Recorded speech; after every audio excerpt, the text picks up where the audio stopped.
जय Hind friends. World history के topic हमारे जो मुख्य रूप से विश्व इतिहास के लिए मायने रखते हैं। जर्मनी का एकीकरण हम लोगों ने पूरा कर लिया था। इटली और जर्मनी के एकीकरण के बाद विश्व इतिहास में एक अत्यंत दर्दनाक घटना हुई, जो कि स्वार्थों की टकराहट का परिणाम थी। और वो जो घटना घटी उसको बोलते हैं प्रथम विश्व युद्ध। इस युद्ध में पृष्ठभूमि क्या चल रही थी, बैकग्राउंड में क्या था? बैकग्राउंड में था यूरोप की पूर्वी समस्या। ये मैं आपको बता चुका हूँ। इसके बाद राष्ट्रों के अपने अपने हित, जिसकी वजह से टकराहट शुरू हुई, और उसका परिणाम ये रहा, इतने भयंकर तरीके से मानवीय क्षति हुई कि उसकी पूर्ति नहीं की जा सकती, शब्दों में वो बयां नहीं किया जा सकता। और इसी परिप्रेक्ष्य में कि अगर आवश्यकता है तो आविष्कार होगा, इसी वजह से आवश्यकता आविष्कार की जननी है। तो जब ये मानवता के लिए एक संकट आगे बढ़ा, तो यहीं से जो है साइंस एंड टेक्नोलॉजी का आगमन हुआ और काफ़ी तेजी से जो है आविष्कार हुए। आविष्कार में जो महत्वपूर्ण योगदान था वो था इनलाइटनमेंट का, प्रबोधन का, कारण और कार्यपल बल, और साथ में तार्किक सोच। लेकिन यहाँ पर आते आते क्या हुआ कि जितना मानवीय क्षति हुई, तो उसकी वजह से संक्रामक रोग काफ़ी फैले। मतलब डेड बॉडीज का निस्तारण सही से नहीं हुआ, जिसकी वजह से एक प्रकोप फैला। और फिर उसके बाद कई सारे बैक्टीरिया और एंटीबायोटिक की खोज हुई, और उसके बाद साइंस एंड टेक्नोलॉजी में रिसर्च आगे बढ़ा। ये तो हुआ इसका एक पॉजिटिव। लेकिन ये कभी भी एक अगर प्लस और माइनस, सकारात्मक और नकारात्मक जो है मुद्दे देखेंगे, तो प्रथम विश्व युद्ध नकारात्मक ज़्यादा था, सकारात्मक कम था।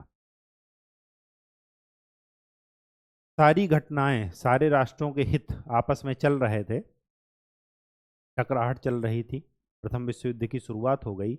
और इसी में जर्मनी ने एक गलती कर दी थी 1917 में। जर्मनी ने ये गलती कर दी कि उत्साह में आकर के अमेरिकी पनडुब्बी को पर अटैक कर दिया। और जब अमेरिकी पनडुब्बी पर अटैक कर दिया, तो याद है ये वही अमेरिका है जो 1860 में गृहयुद्ध से बाहर निकला था, और अब वो अपने पीक फेज में था। 19वीं शताब्दी अमेरिका की शताब्दी। यहाँ से क्या है, अमेरिका ऊपर आएगा और ब्रिटेन नीचे जाएगा। 19वीं शताब्दी क्या थी? ब्रिटेन की शताब्दी थी। लेकिन 19वीं शताब्दी के अंत में अमेरिका अपने राइज पर है और ब्रिटेन डिक्लाइन कर रहा है। और उसी में सेकेंड वर्ल्ड वार में ब्रिटेन फंस गया। जैसे ही अमेरिका की पनडुब्बी पर हमला किया जर्मनी ने, तो अमेरिका भी कूद पड़ा। और अमेरिका क्या है? पूंजीवाद का बच्चा है। पूंजीवाद की गोद में ही वो पला बढ़ा है। तो स्वाभाविक सी बात है कि इसका हित किधर की ओर रहेगा? जिधर की तरफ पूंजीवाद और साम्राज्यवाद का प्रसार होगा। और वो देश कौन कौन से हैं? वो हैं ब्रिटेन और फ्रांस। तो प्रथम विश्व युद्ध में एक गुट की तरफ थे ऑस्ट्रिया, फिर इधर की तरफ ही था जर्मनी, और इधर की तरफ ही था इटली। इधर की तरफ कौन थे दूसरे गुट में? रूस, फ्रांस, ब्रिटेन। अब यहां पर एक और प्लेयर आ गया, अमेरिका, यूएसए। ये बाद में आए। ये दो पार्ट में हुआ है। सारी दुनिया इन्हीं दो गुटों में बटी है। अब भारत के समय पर ये टाइम याद कीजिए, 1914 से 1918 प्रथम विश्व युद्ध हुआ। 1909 में मार्ले मिंटो सुधार आ गया था।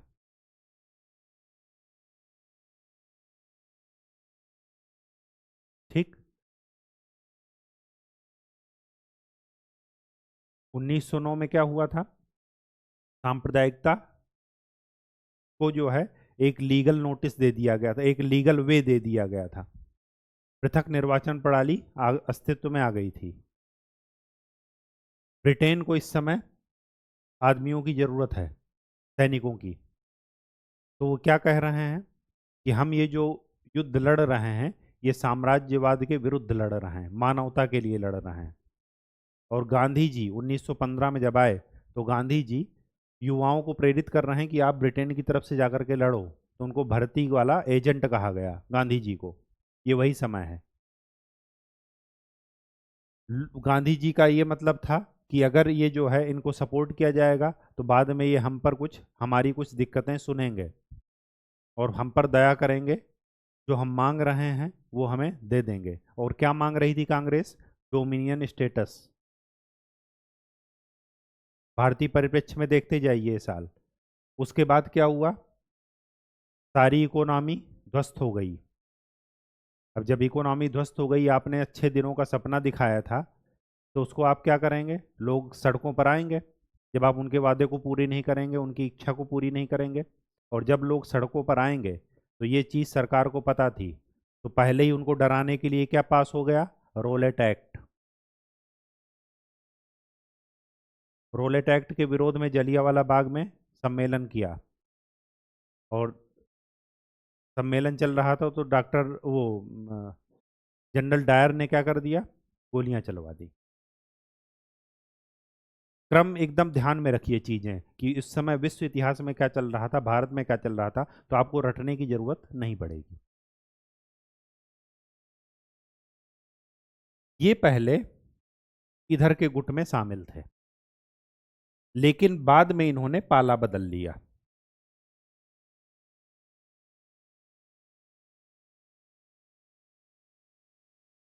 ये किसके साथ शामिल हो गए?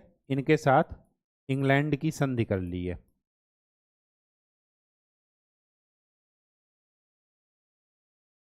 किसके साथ? ब्रिटेन के साथ। और मैंने आपको बताया है कि पूरे यूरोप में यही एक क्या है? गुप्ता जी हैं, जो कि यूरोप के आंतरिक मैटर पर तब तक नहीं बोलेंगे जब तक कि इनका अपना इंटरेस्ट खतरे में ना पड़े। और इनका अपना इंटरेस्ट क्या है? अपना इनका व्यापार और सामान का बेचना, आदान प्रदान। आर्थिक हित इनके ज्यादा हैं, ये आर्थिक हित को सर्वोपरि रखेंगे। फर्स्ट वर्ल्ड वार में इस गुट की विजय हुई। अब जब इस गुट की विजय होगी, तो इनका इनका पहले से ही लड़ाई चल रहा था। याद कीजिए, जर्मनी के एकीकरण में ये इनसे सेडान का युद्ध करके एल्सेस लॉरेन क्षेत्र फ्रांस का अपने पास ले लिए, अपने कब्जे में, जर्मनी ने। तो जर्मनी को ये हमेशा डर है कि अब जब ये विजय हुए, तो स्वाभाविक सी बात है कि ये हमारा बदला उसका लेंगे। लेंगे नहीं लेंगे? अब यहां पर देखिए, यहां पर बैकग्राउंड में क्या चल रहा है? 1917 में रूस की क्रांति हो जाती है।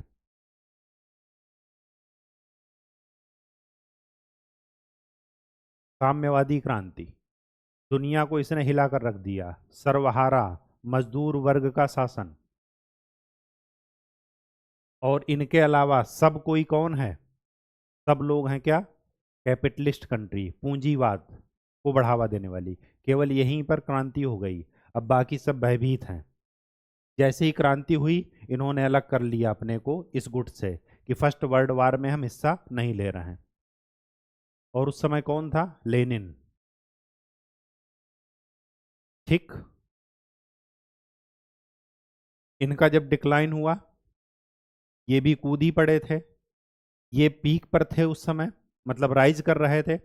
और यहीं पर इनका जब डिक्लाइन होगा फर्स्ट वर्ल्ड वार में, तब यहीं पर ये क्या बनेंगे?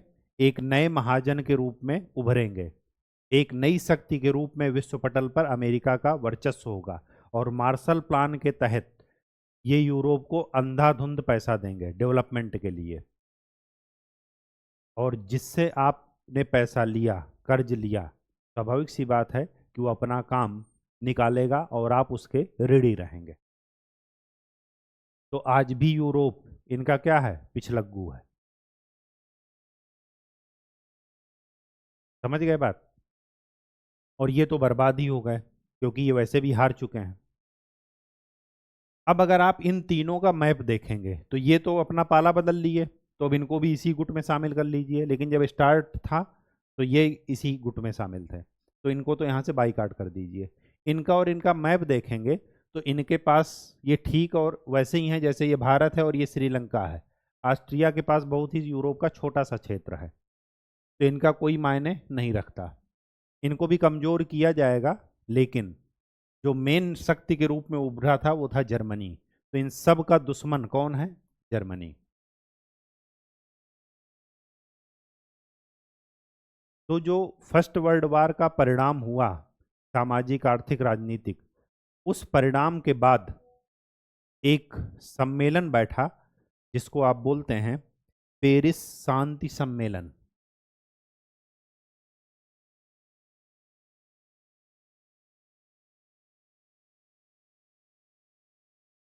और इस पेरिस शांति सम्मेलन में इन्हीं सब देशों के प्रतिनिधि आए।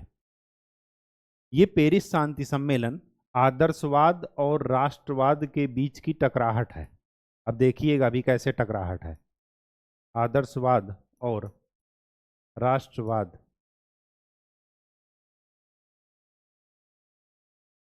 के बीच टकराहट।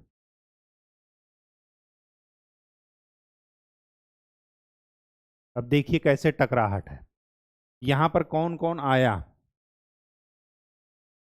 एक तो आए अमेरिका के राष्ट्रपति वुडरो विल्सन।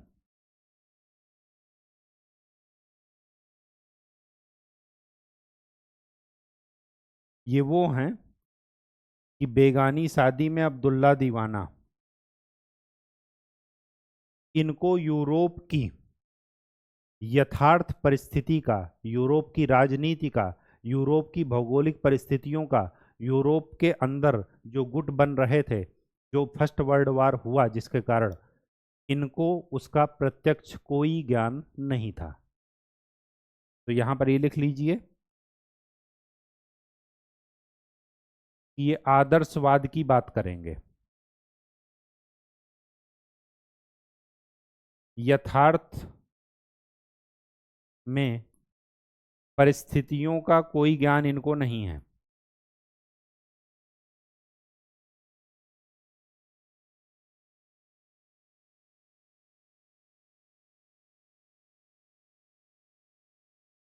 यूरोप की राजनीतिक, आर्थिक, सामाजिक परिस्थितियों का इनको कोई ज्ञान नहीं है।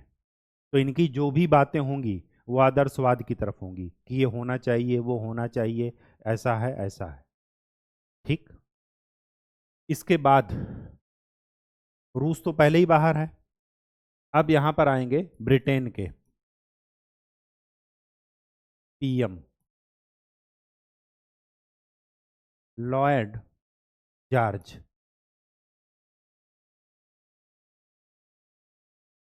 मैंने आपको बता रखा है कि ये यूरोप के क्या हैं, गुप्ता जी। इनको अपने आर्थिक हित से मतलब है, इनका बिजनेस चलना चाहिए, बाकी सब लोग भाड़ में जाओ। तो इनका उद्देश्य क्या है, इनका उद्देश्य ये है कि अपने आर्थिक हितों की पूर्ति करना।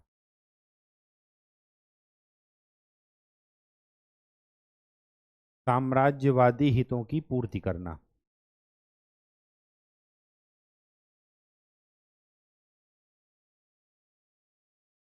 तो ये जो नाम लिखे हैं मीटिंग का, पेरिस शांति सम्मेलन, ये शांति सम्मेलन कम था।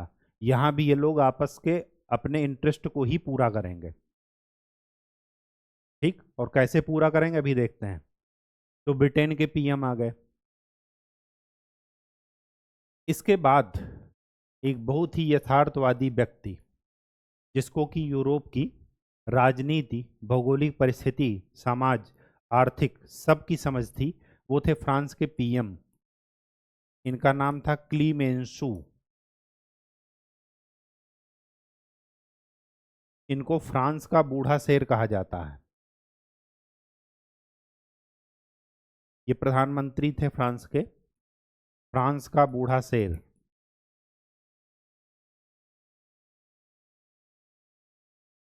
जैसे वो पूर्णतया आदर्शवाद की आइडियलिस्टिक बात करेंगे, वैसे ही ये पूर्णतया रियलिस्टिक बात करेंगे। यथार्थवाद के सपोर्टर, यथार्थवादी। आदर्शवाद इनके उसमें नहीं झलकेगा। क्यों? क्योंकि जब अपना पेट भरा होता है तभी आदमी को आदर्शवादी बातें अच्छी लगती हैं, और जब आदमी धोखा खाया हो, अपना पेट नहीं भरा हो, भूखा हो, तो उसको आदर्शवादी बातें कुछ भी नहीं भाएंगी। इनका क्षेत्र, सेडान के युद्ध में जर्मनी का जब एकीकरण चल रहा था, तो आपको याद होगा बिस्मार्क ने ले लिया था। पूरा यूरोप चुप था एल्सेस लॉरेन में। और कहाँ लिया था? मजे की बात यह थी कि वर्साय का महल यहीं पर है, और वर्साय के महल में ही क्या किया गया? इनका जो है चीरहरण किया गया। इतनी बेइज्जती से उन्हीं का घर में लेकर रह करके और उन्हीं का क्षेत्र क्या कर लिया था? जर्मनी ने छीन लिया था। तो स्वाभाविक सी बात है कि जब ये धोखा खाए हुए हैं तो ये कभी भी आदर्शवाद की बात नहीं करेंगे। तो जब ये आदर्शवाद की बात करेंगे कि ये होना चाहिए, वो होना चाहिए, तो ये कुछ बोलेंगे नहीं। क्यों? क्योंकि इन्हें पता है कि हमें बलि लेना है। किसकी? जर्मनी की। तो ये कुर्सी पर बैठकर मुस्कुराएंगे कृष्ण की तरह। ठीक। तो ये क्या है? पूर्णतया यथार्थवादी बात करेंगे फ्रांस। इसके बाद जिन्होंने पाला बदला था, इटली। इटली के पीएम वो हैं ऑरलैंडो।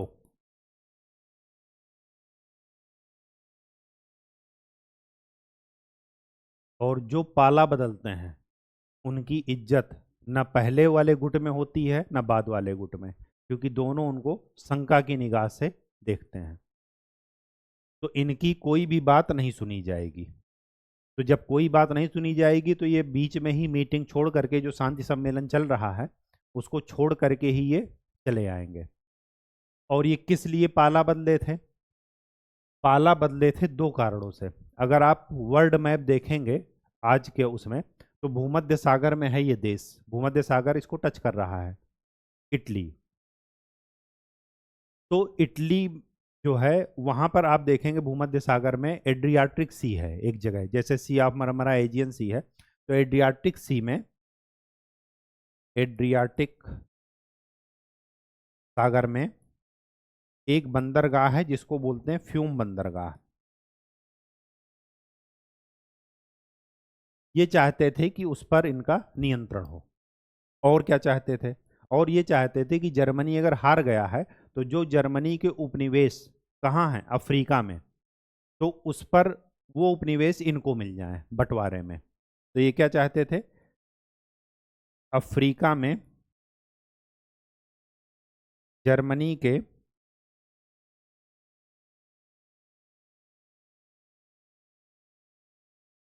उपनिवेशों पर नियंत्रण।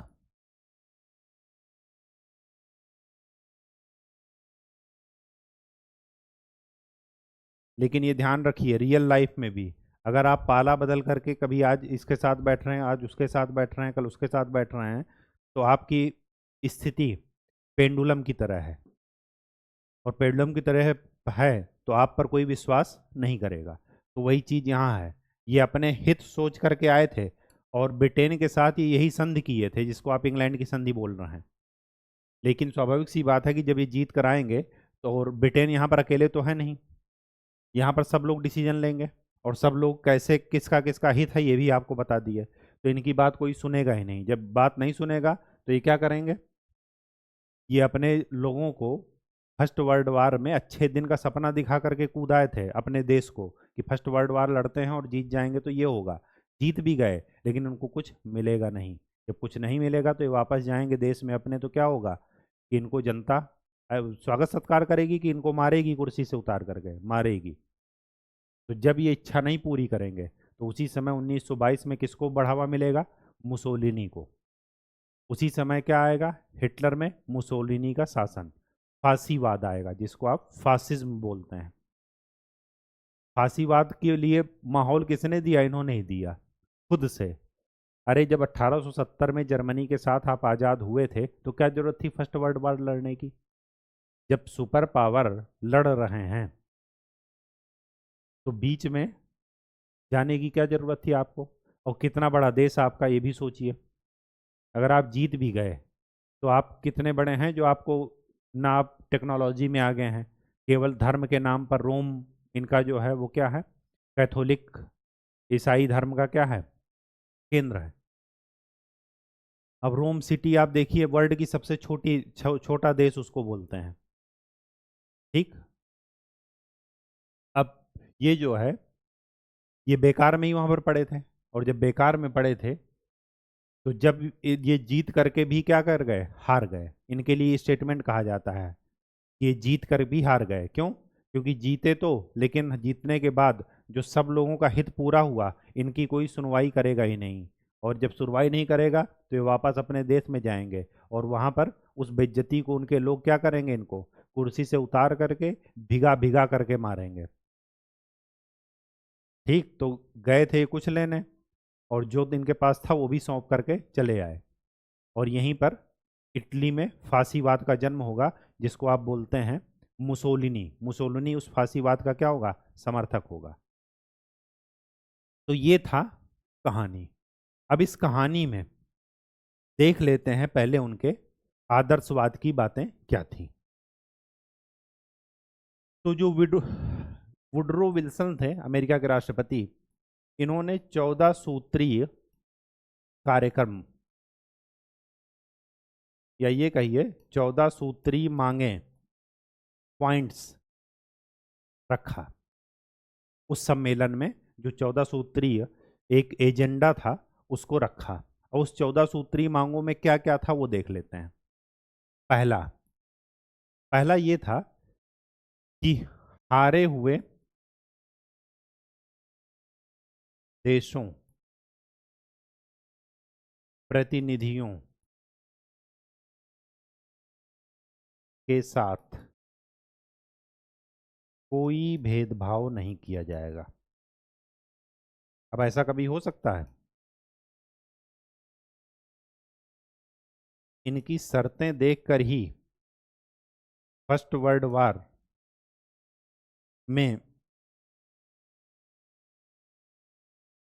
कुछ शांति की संभावना बनी थी, लेकिन इनको ज्ञान तो है नहीं वहाँ की राजनीतिक स्थितियों का, यूरोप की। तो इस ये दिखा करके बाकी लोग अपना अपना हित साधेंगे। ठीक, अभी मैं बताता हूँ कैसे साधते हैं। तो पहला पॉइंट क्या था? कि हारे हुए देशों या प्रतिनिधियों के साथ कोई भेदभाव नहीं किया जाएगा। सेकंड बात,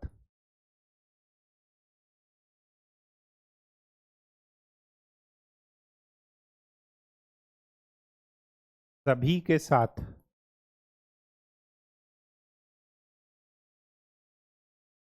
खुले में संधियां की जाएंगी।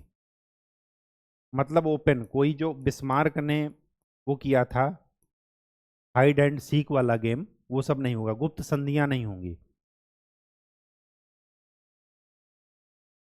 ये दूसरा पॉइंट था। तीसरा, राष्ट्रों की सीमाओं में परिवर्तन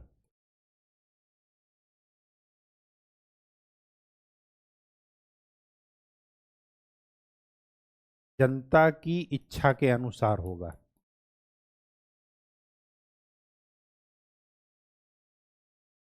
जो वहां की जनता कहेगी। फोर्थ,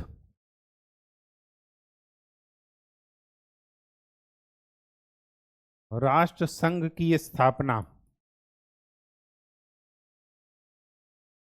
मानव कल्याण व शांति के लिए होगी।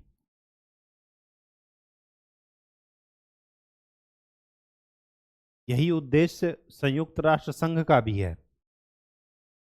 अब क्या बताइए, जिस संस्था की स्थापना वैश्विक शांति, अंतर्राष्ट्रीय शांति स्थापित करने के लिए की गई, क्या वो गाजा में युद्ध रोक पाए? क्या वो यूक्रेन में युद्ध रोक पाए? नहीं रोक पाए। क्या अफगानिस्तान को बंजर बनाने में रोक पाए? क्या ताइवान, वो वियतनाम में जब अमेरिका ने अटैक किया तो क्या वो रोक पाए? नहीं रोक पाए। तो इसी से अंदाज लगा लीजिए। इसीलिए उनकी क्या है, क्रिटिसिज्म है यही, कि ये केवल पश्चिमी देशों के हितों को पूरा करते हैं। जिसके पास शक्ति है, पावर है, उसी की तूती बोलती है। तो राष्ट्र संघ, ये आज का संयुक्त राष्ट्र संघ से अलग है, ध्यान में रखिएगा। राष्ट्र संघ की स्थापना ये 1919 में की गई थी। 1919 में ही एक और काम किया गया था। ये सम्मेलन वहीं हुआ था 2018, 1918 के बाद 1919 में ये सम्मेलन चल रहा है। और यहीं पर एक और स्थापना की गई थी, ILO, इंटरनेशनल लेबर ऑर्गेनाइजेशन। ठीक, इसकी भी स्थापना 1919 में ही हुई थी। तो इनकी स्थापना मानव कल्याण व शांति के लिए की जाएगी। इसी वजह से इसको आदर्शवादी बातें बोल रहे हैं, आदर्शवाद का समर्थक बोल रहे हैं। और ये ऐसा क्यों कह रहे हैं? क्योंकि इनका पेट भरा है, इनके साथ कोई धोखा नहीं हुआ है। और तो और ये जो है, यूरोप की राजनीतिक स्थितियों का, आर्थिक स्थितियों का इनको ज्ञान नहीं है। इसी वजह से कह रहे हैं। अभी इनको किसी ने चीट किया होता तो कभी ऐसी बातें करते? कभी नहीं करते। अगर तालिबान ने, अगर लादेन ने इन पर छुप कर अटैक किया वर्ल्ड ट्रेड सेंटर पर, तो क्या इन्होंने उसको मारते समय आदर्शवादी बातें की कि हम यहाँ पर बैठे हैं, लादेन आ जाओ समर्पण कर दो? इन्होंने भी घुस करके मारा ना उसको। मारा कि नहीं मारा? तो क्यों मारा? यही जान लीजिए कि इनके उस समय के स्टैंड और इस समय के स्टैंड में। तो आदर्शवादी बातें वही करेगा जिसका पेट भरा हो, जो धोखा ना खाया हो। अगर जिसका, जो भूखा होगा, वो आदर्शवादी बातें क्यों करेगा? वो तो छीन करके रोटी खाने की कोशिश करेगा जिंदा रहने के लिए। ठीक। तो फोर्थ पॉइंट।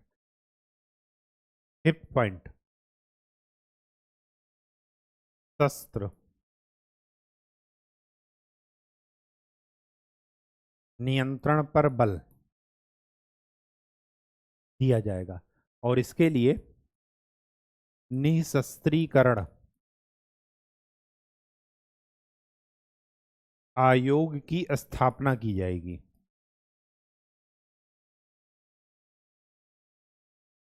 और तो और अंतर्राष्ट्रीय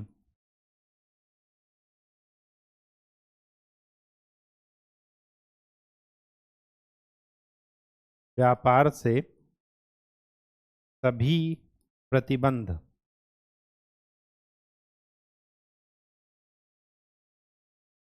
समाप्त कर दिए जाएंगे।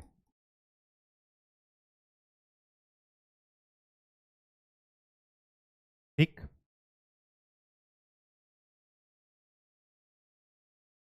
और छठवीं बात,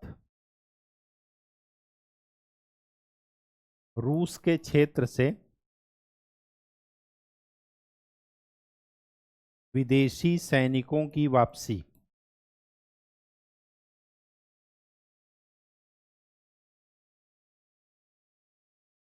ये रूस में विदेशी सैनिक क्या कर रहे थे? जब फर्स्ट वर्ल्ड वार चल रहा था तो जिस भी मोर्चे पर जो लड़ रहा था, तो इस वजह से सैनिकों का आदान प्रदान हो रहा था। अब जब 1917 में वहां पर क्रांति हो गई सर्वहारा वर्ग की, तो बाकी जो पूंजीपति देश हैं वो डर गए। वो डर इस वजह से गए कि सैनिक वहां पर हैं, क्रांति वहां पर हो रही है। और जब क्रांति हो रही है तो वो क्रांति की चीज़ों को देखेंगे। देखेंगे क्यों? अमेरिका ने भी देखा, फ्रांस ने भी देखा, फ्रांस से कनाडा चला गया उनके हाथ से उपनिवेश। तो इन्होंने सोचा कि अगर वही सैनिक आकर के हमारे यहाँ पर हंगामा कर दिए और हमारी स्थिति ऐसे ही जर्जर है, फर्स्ट वर्ल्ड वार में हम एकदम निचोड़ लिए गए हैं, तो फिर हम उसके साम्यवाद का जो प्रसार होगा हम उसको रोक नहीं पाएंगे। तो इसका पर्पज ये था, इस पूरे उसका क्रक्स समझते हैं अमेरिका का, कि व्यापारिक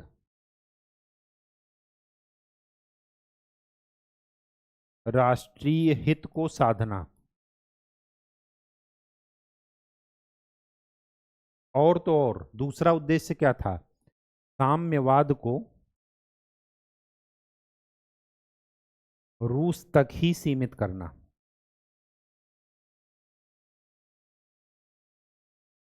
ताकि उसका प्रसार आगे ना हो। ठीक, कहानी समझ में आ गई?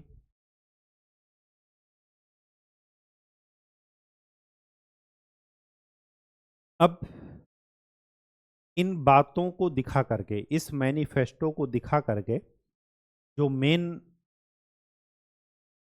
बंदा था वो कौन था? जर्मनी। जर्मनी को बैठाया गया टेबल पर कि आप सरेंडर करो।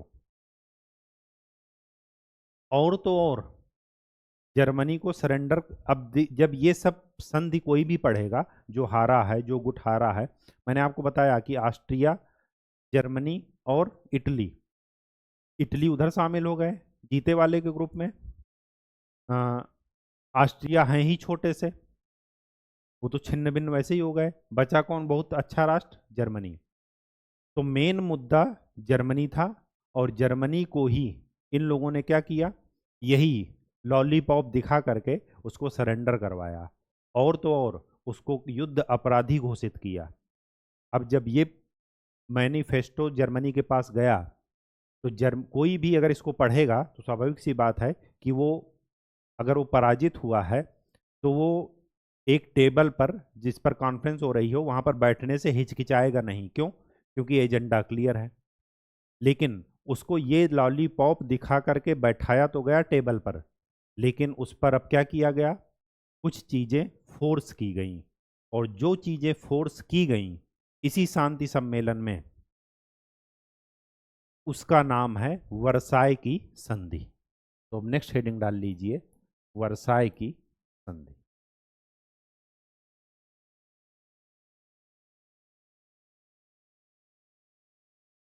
और वर्साय के महल में ही जर्मनी का धूमधाम से स्वागत किया गया था। उसको राजमुकुट पहनाया गया था जब उसने फ्रांस से युद्ध लड़ करके एल्सेस लॉरेन क्षेत्र ले लिया था और अपने को एकीकृत कर लिया था। अब यहीं पर उसका क्या निकलेगा? जनाजा निकलेगा। तो ये क्वेश्चन पूछा जाता है कि जिस महल में उसका स्वागत सत्कार हुआ, उसी महल में उसका जनाजा निकाला गया। कमेंट कीजिए इस कथन पर। तो ये किसके लिए कहा गया है? जर्मनी के लिए। तो देख लेते हैं कि इस वर्साय की संधि में क्या क्या प्रोविजन थे, जिसकी वजह से सेकेंड वर्ल्ड वार तक स्थिति पहुंची। वर्साय की संधि और कुछ नहीं थी, जर्मनी को सैनिक, प्रादेशिक,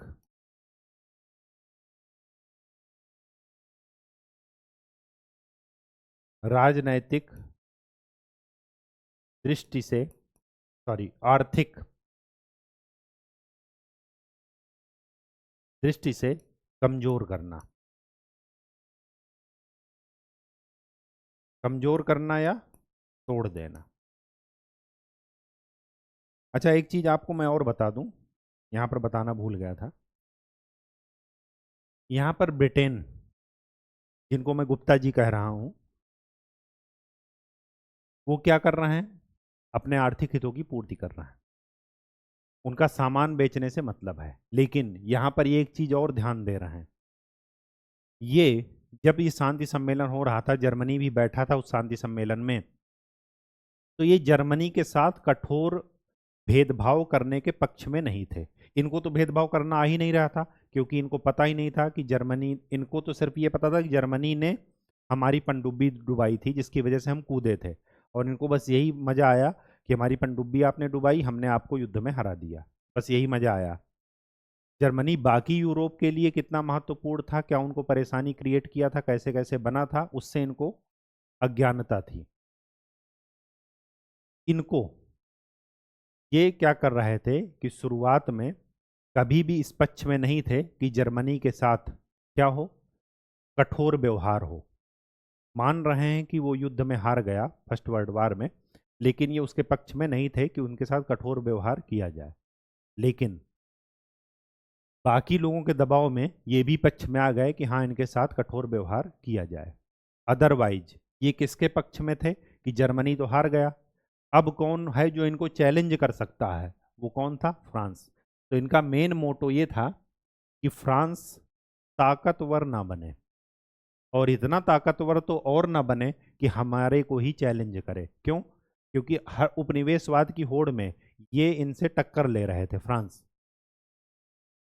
ठीक, तो ब्रिटिश पीएम जर्मनी के साथ शुरुआत में कठोर नीतियों के पालन करने के पक्ष में नहीं थे, कठोर चीज़ें इम्प्लीमेंट करने के पक्ष में नहीं थे, लेकिन बाकी लोगों के दबाव में ये भी क्या हो गए, जर्मनी के विरोध में हो गए, और कहा गया कि कठोर चीज़ें इन पर आरोपित की जाएं।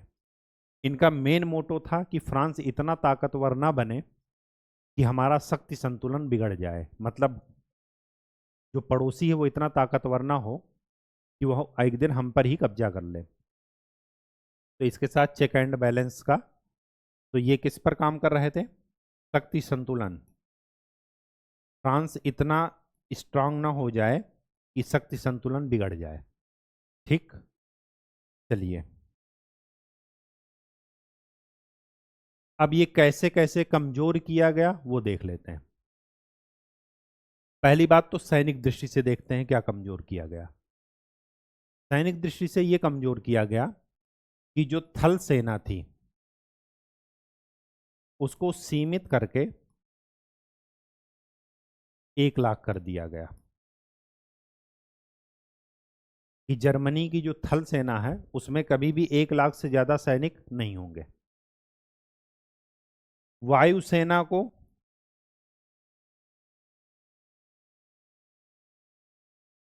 विघटित कर दिया गया, निरस्त कर दिया गया, वायुसेना रख ही नहीं सकते। नौसेना को, नौसेना में 15,000 सैनिक रख दिए, इससे ज्यादा नौसेना नहीं रख सकते। अब ये 15,000 सैनिक का क्या करेंगे? न तो ये उपनिवेश बना सकते हैं कि बस अपनी ही रक्षा कर लें, बहुत बड़े वो भी जो है बहुत बड़ी बात होगी।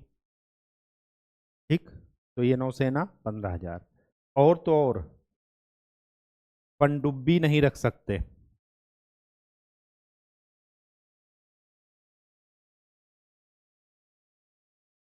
ये सैनिक दृष्टि से कमजोर किया गया।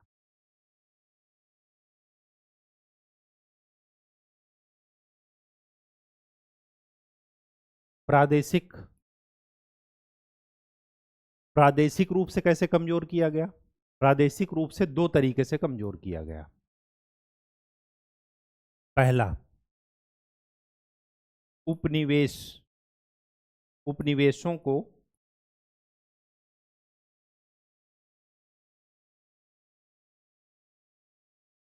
विजित राष्ट्र में बांट दिया गया।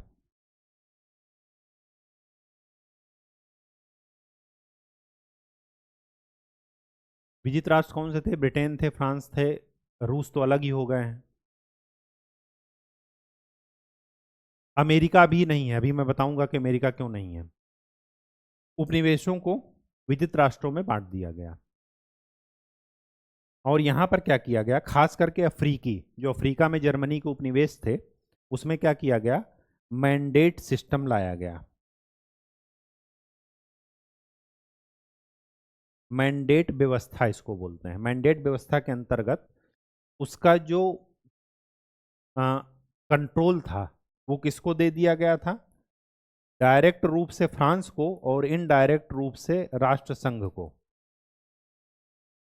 राष्ट्रसंघ का उद्देश्य था कि इस, ये जो उपनिवेश हैं इनमें उन्नति, कल्याण और आर्थिक सहायता का मार्गदर्शन करे।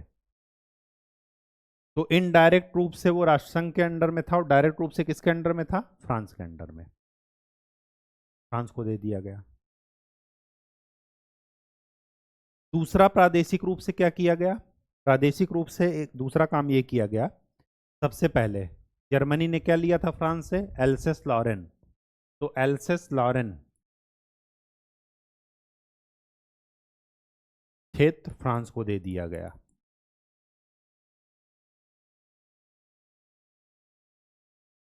और क्या किया गया, यहीं पर लिखिएगा।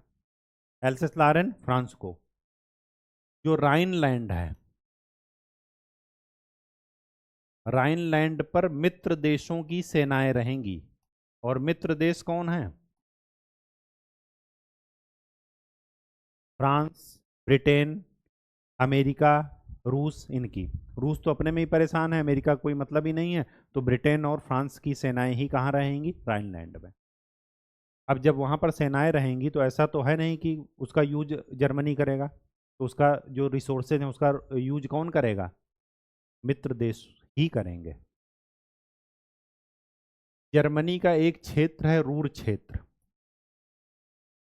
ये ठीक वैसे ही जैसे भारत का नागपुर का पठार। Rich in minerals, iron and coal में जो धनी क्षेत्र है, उसको दे दिया गया फ्रांस को। किसको दे दिया गया? फ्रांस को। कितने साल के लिए? 15 साल के लिए। इस 15 साल तक किसका कंट्रोल रहेगा इस पर? फ्रांस का। और देखिए, 15 साल बाद जनमत संग्रह होगा। जनमत संग्रह में अगर क्षेत्र फ्रांस को चला गया तो फ्रांस कंटिन्यू इस पर रहेगा, और अगर जर्मनी को चला गया जनमत संग्रह में तो जर्मनी उसकी कीमत देगा फ्रांस को। सोचिए कितना ये, मतलब एक होता है कि सजा देना, और एक होता है क्या, कि बिल्कुल ही मार देना। लेकिन जर्मनी मरेगा नहीं, यही सब बेइज्जती वो क्या करेगा? सहन करेगा। और आज देखिए उसको क्या है, सुपर पावर है। चाहे वो G7 के मेंबर में देख लीजिए, और उधर संयुक्त राष्ट्र में देख लीजिए, ठीक। ऑटोमोबाइल क्षेत्र इनका इतना स्ट्रांग है, ठीक। तो रूर क्षेत्र में कंट्रोल किसका है? फ्रांस का। और यहाँ यहीं पर लिख लीजिए, 15 वर्ष बाद मतदान अगर फ्रांस के पास चला गया तब तो ओके, अगर जर्मनी के पास चला गया तो जर्मनी उसकी कीमत देगा। ये क्षेत्र जर्मनी का ही है, और फिर अगर जर्मनी के पास ही जनमत संग्रह के बाद चला गया तो उसकी कीमत जर्मनी देगा किसको? फ्रांस को। बताइए क्या गजब की ड्रामेबाजी चल रही है, ठीक। तो इस तरीके से प्रादेशिक रूप से इसको कमजोर किया गया। राजनैतिक दृष्टि से कैसे कमजोर किया गया? राजनैतिक दृष्टि से, एक तो वहां पर जो प्रशा ने एकीकरण किया था, पूरे जर्मनी का प्रसाकरण हुआ था, मतलब प्रशा ने ही अपना क्या किया था? प्रसार किया था पूरे जर्मनी पर। अब उस राजतंत्र को हटा करके क्या आ गया? गणतंत्र, जिसको आप क्या बोलते थे? वाइमर गणतंत्र। अब सोचिए, गणतंत्र में जनता के प्रतिनिधि ही यहाँ पर आए हैं शांति सम्मेलन में जर्मनी की तरफ से। तो जनता के जब प्रतिनिधि आएंगे और वो इस संधि को, ये संधि उनके पास रखी जाएगी, तो क्या उनको बात हजम होगी कि हम यहाँ पर तो संधि कर लिए लेकिन हम वापस, हमें अपनी जनता को जाकर के जवाब देना है। इन सब जगह पर, रूर क्षेत्र हुआ, राइनलैंड हुआ, इन सब जगह पर हमारे जर्मन लोग रहते हैं। तो जब ये कब्जा करेंगे तो वो लोग हमसे जवाब पूछेंगे ना कि भाई क्या करके आए हो वहाँ पर वर्साय के महल में? क्या खाली चाय नाश्ता करने गए थे, या कुछ जो है आप करके आए हो वहाँ पर?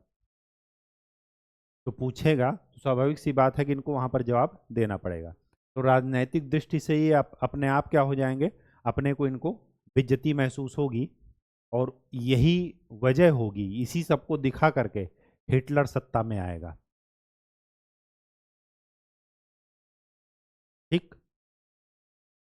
आर्थिक दृष्टि से,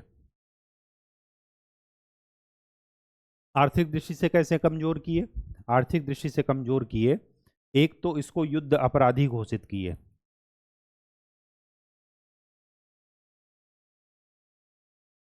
कि पूरा युद्ध आपकी वजह से खाली शुरू हुआ।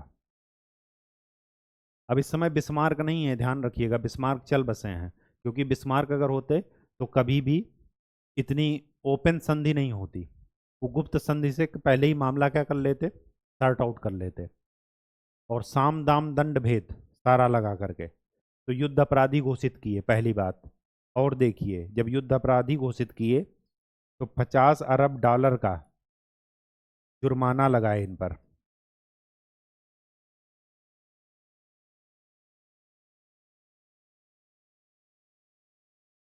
5 अरब डॉलर का जुर्माना भी लगा दिए, इतना क्षेत्र भी ले लिए और इतना जुर्माना भी लगा दिए। अब ये जुर्माना भरते भरते क्या हो जाएंगे, भुखमरी के कगार पर आ जाएंगे। और उसी समय किसका जन्म होगा, हिटलर का। तो हिटलर के जन्म के लिए ये जो मित्र राष्ट्रों का स्वार्थ है, हित है, इंटरेस्ट है, वो जिम्मेदार है, क्योंकि उनके हित का परिणाम क्या है, वर्साई की संधि। और उसी का जो प्रोडक्ट है वो कौन है, हिटलर जर्मनी में, और इटली में कौन है, मुसोलिनी। एक तरफ मुसोलिनी ने फांसीवाद को बढ़ाया और हिटलर ने क्या बढ़ाया, नाजीवाद को। तो 5 अरब डॉलर का जुर्माना। और देखिए इंटरेस्टिंग बात, फ्रांस और आ, एक और कंट्री है, बेल्जियम,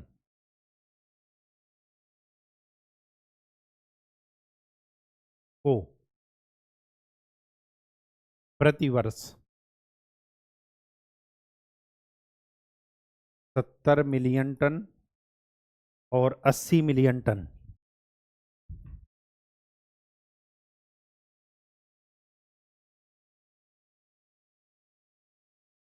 कोयला जर्मनी देगा। एक तो आपने क्षेत्र ले लिया, जो बचा हुआ है उसमें से ये करना है, तो खुद क्या करेंगे, देखिए इनकी शर्तें जरा देखिए।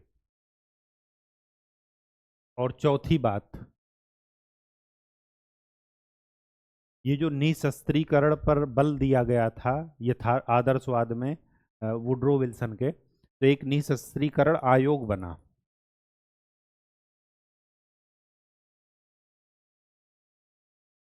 और इसी आयोग के द्वारा ही ये काम किया गया था, वो जो उधर सैनिक वाला देखिए, ये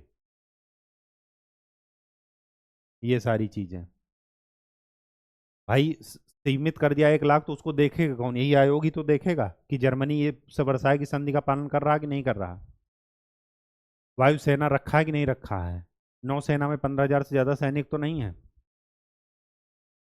तो ये जो निशस्त्रीकरण आयोग बना, इसका खर्च कौन देगा, जर्मनी।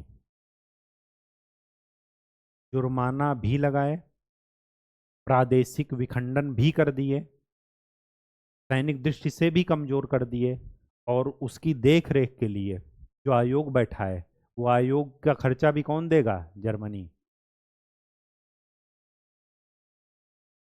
ये संधि यथार्थ से बहुत ही दूर है।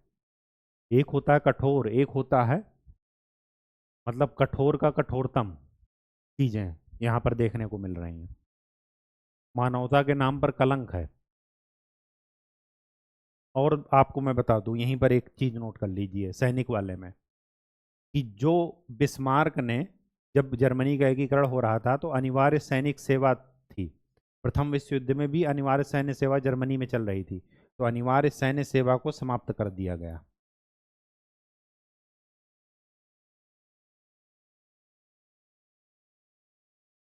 समाप्त कर दिए तभी तो सब लोग सेना में नहीं आएंगे, कंपलसरी नहीं होगा, तभी वहां पर लिमिट काम करेगी। एक चीज और बता दूं आपको, ये जो यहाँ पर लिखा है आपने प्रादेशिक विखंडन में, प्रादेशिक विखंडन में एक चीज और लिख लीजिए यहीं पर। और क्या काम हुआ, और काम ये हुआ कि पोलैंड को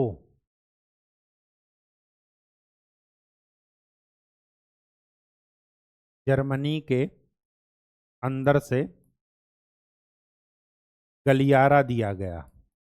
सोचिए, गलियारा मतलब एक रूट दिया गया, किसके लिए? सी के लिए, सागर तक पहुंचने के लिए। किसके लिए है ये? पोलैंड के लिए। ये भी जर्मनी को देना पड़ा अपनी भूमि का इस्तेमाल। जैसे आज इंडिया चाहे कि हमें नॉर्थ ईस्ट स्टेट जाना है तो बांग्लादेश से गलियारा मांग रहा है, तो वही चीज है ये। तो जब इतनी बेइज्जती हो गई, इसके प्रावधान देख रहे हैं, ये कोई भी एक सभ्य राष्ट्र इसको स्वीकार नहीं करेगा। लेकिन याद रखिए कि लॉलीपॉप दिखा करके सम्मेलन में उनको बुला करके आत्मसमर्पण कराया गया था। उस आदर्श, वो जो 14 मांगे थी, 14 सूत्री वो थी, मैनिफेस्टो था, उसको देखकर जर्मनी सम्मेलन में आया था और वही देख करके उसने आत्मसमर्पण किया था। लेकिन आत्मसमर्पण के बाद जिस तरह से देशों ने उसकी मिल करके बेइज्जती की, ये उस बेइज्जती को सहन नहीं कर पाएगा। तो वर्साय संधि का कुछ क्रिटिसिज्म देख लेते हैं।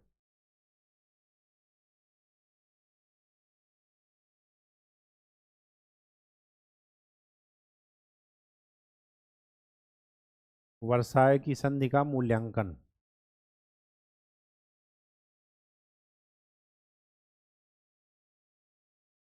पहला,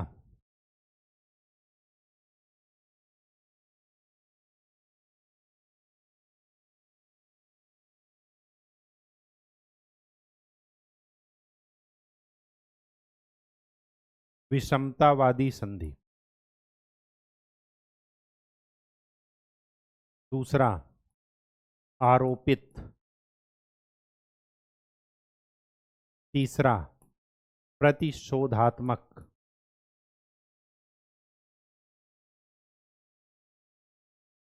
और चौथा, युद्ध विराम।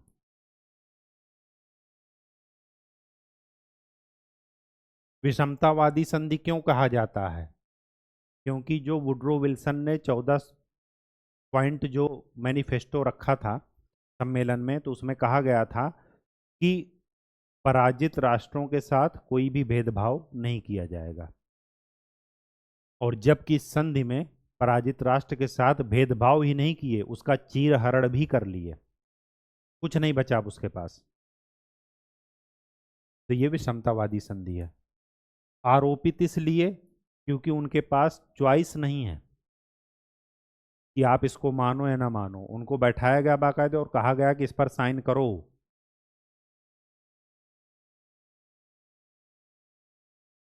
वो बार बार उसके गणतंत्र के प्रतिनिधि कह रहे हैं जर्मनी के कि जर्मनी इस अपमान को कभी भूलेगा नहीं, ना जर्मनी की जनता भूलेगी।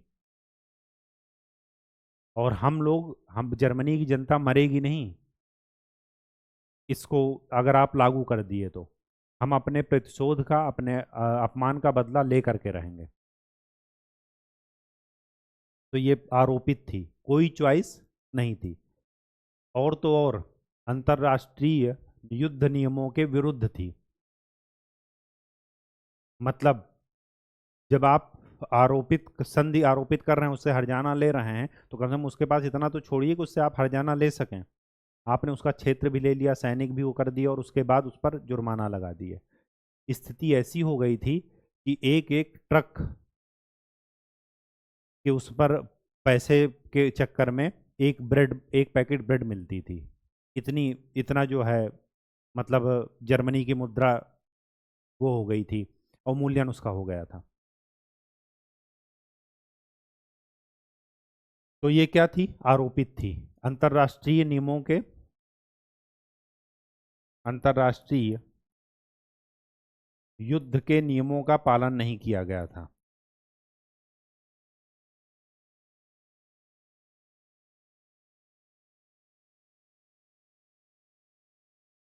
पालन नहीं किया गया था। प्रतिशोधात्मक, प्रतिशोधात्मक किसके थी? मेन था फ्रांस, क्लीमेंसू, जिसको आप फ्रांस का बूढ़ा शेर कहा जाता है। पूर्णतः यथार्थवादी दृष्टिकोण उसने, और उसी की इस पूरे सम्मेलन में विजय हुई। क्योंकि ब्रिटेन उनको अपने आर्थिक स्थिति, आर्थिक हित आगे रख रहे थे, तो हस्तक्षेप ज़्यादा नहीं कर रहे थे। मेन जो विजय हुई किसकी हुई? फ्रांस की। एल्सेस लॉरेन क्षेत्र भी ले लिए, रूर का क्षेत्र भी ले लिए, प्रतिवर्ष 70 मिलियन टन कोयला भी ले रहे हैं। तो उससे वो क्या करेंगे? कोयला बेचेंगे तो है नहीं, वो उससे अपना क्या करेंगे? अपने यहाँ इंडस्ट्रियल डेवलपमेंट करेंगे। ठीक, तो ये पूर्णतया क्या थी? प्रतिशोधात्मक।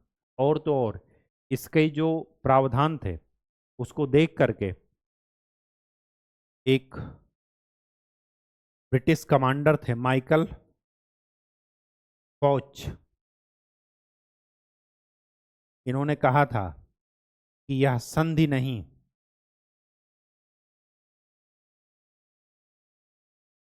बल्कि 20 वर्षों का युद्ध विराम है। ये जो वर्साई की संधि हुई थी, ये कब हुई थी? 1919 में। और इसमें 20 जोड़ेंगे तो क्या बन जाएगा? 1939। और ये वही साल है जब सेकंड वर्ल्ड वार स्टार्ट हुआ था।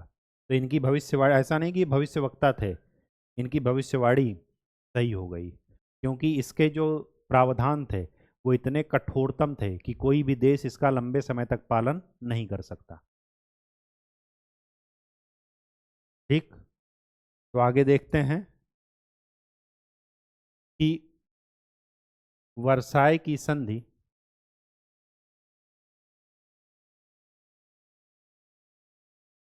सेकेंड वर्ल्ड वार का कारण थी।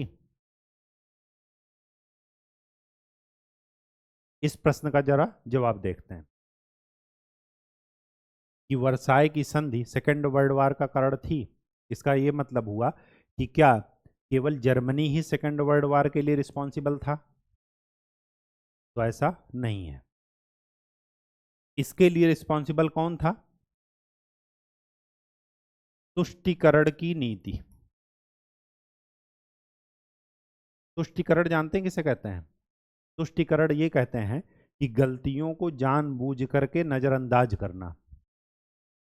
जैसे घर में अगर छोटे भाई बहन हो आपके, तो अगर लड़कियों की संख्या ज़्यादा है, सपोज 2 लड़कियां हैं 1 लड़का है, तो लड़की की गलती माँ बाप जानबूझ करके नज़रअंदाज करेंगे। क्यों? क्योंकि वही उनका वारिस है। और वो ये भी बहनों को ये समझाएंगे, बेटियों को, कि आपका एक ही तो भाई है।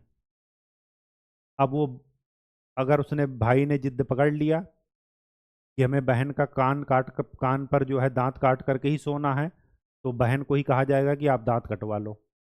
और जबकि क्या करना चाहिए कि उसी समय उनको 2 थप्पड़ मारना चाहिए और खुद प्लास से उसके कान पर काट लेना चाहिए कि लो अब कैसा लगा। अब चाहे आप सो और चाहे घर से बाहर निकल करके रो। तुष्टिकरण क्या है? अनवांटेड मांगों को पूरा करना, गलतियों को नज़रअंदाज करना, और तो और गलती में सपोर्ट करना। ये होता है तुष्टिकरण की नीति। अब देखिए कैसे तुष्टिकरण की नीति सहायक हुई। लुजॉन एक शहर है इटली का। लुजान समझौता हुआ किसके इसके बीच में? जर्मनी और इंग्लैंड के बीच में। इस समझौते के द्वारा जो क्षतिपूर्ति की रकम थी, जो जुर्माना लगाया गया था,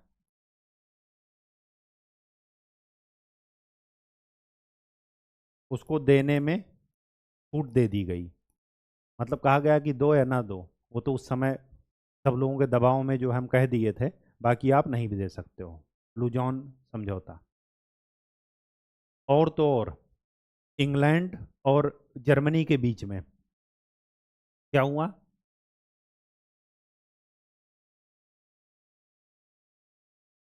नौसैन्य समझौता हुआ। नौसैनिक समझौता। इसके द्वारा क्या किया गया? आर्मी जो 1 लाख थी वो बढ़ाई गई। नौसेना 15,000 थी, उसकी संख्या बढ़ाई गई। और तो और पनडुब्बी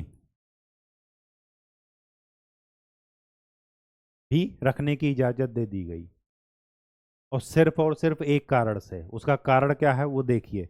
जब आप मैप देखेंगे तो इधर है जर्मनी,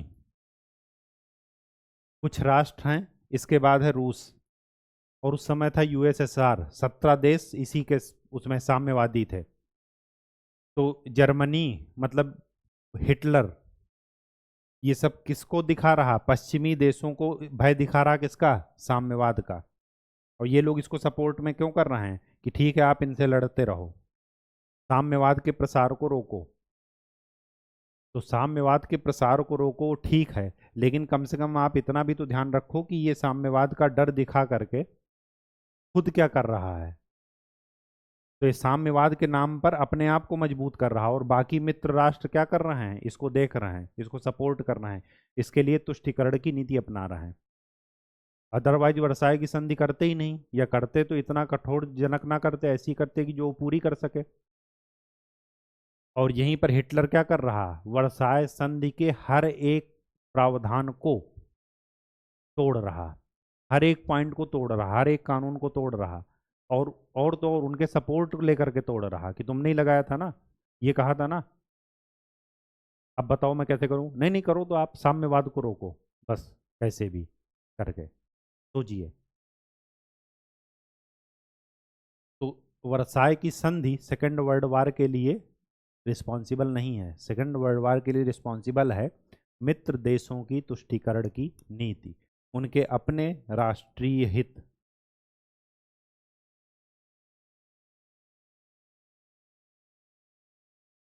पाकिस्तान देख लीजिए कि नहीं, हम आतंकवाद की मदद, आतंकवाद को समाप्त करने के लिए हमें मदद दीजिए, अमेरिका से कह रहे हैं।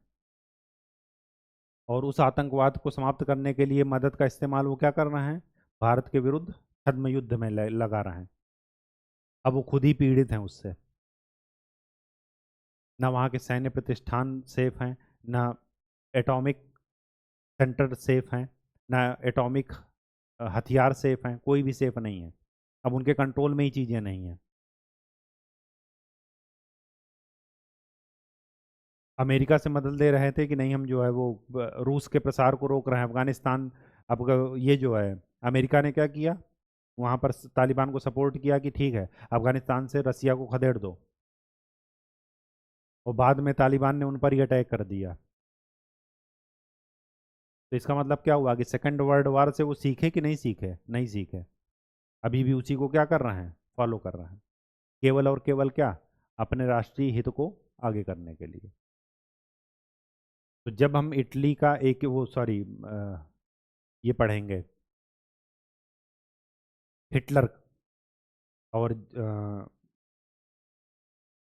नाजीवाद और इटली में फांसीवाद पढ़ेंगे, तब हम बताएंगे कि ये जो वर्साई की संधि के एक एक पॉइंट कैसे वो जो है तोड़ रहा है।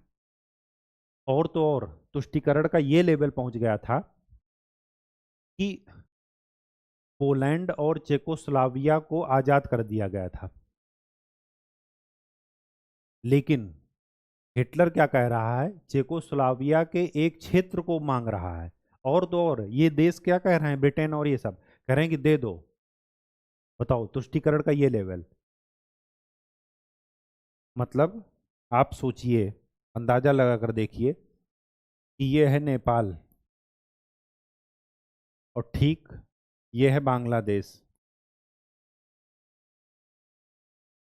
और ये है श्रीलंका। ये कह रहे हैं कि बांग्लादेश हमसे, हमें बांग्लादेश का कुछ क्षेत्र चाहिए। तो ये इनको ना समझा करके, किसको समझा रहे हैं? इनको समझा रहे हैं, कह रहे हैं कि जो मांग रहे हैं वो दे दो। मतलब एक सोच कर देखिए कि बदतमीजी का गजब लेवल। तो स्लोवाकिया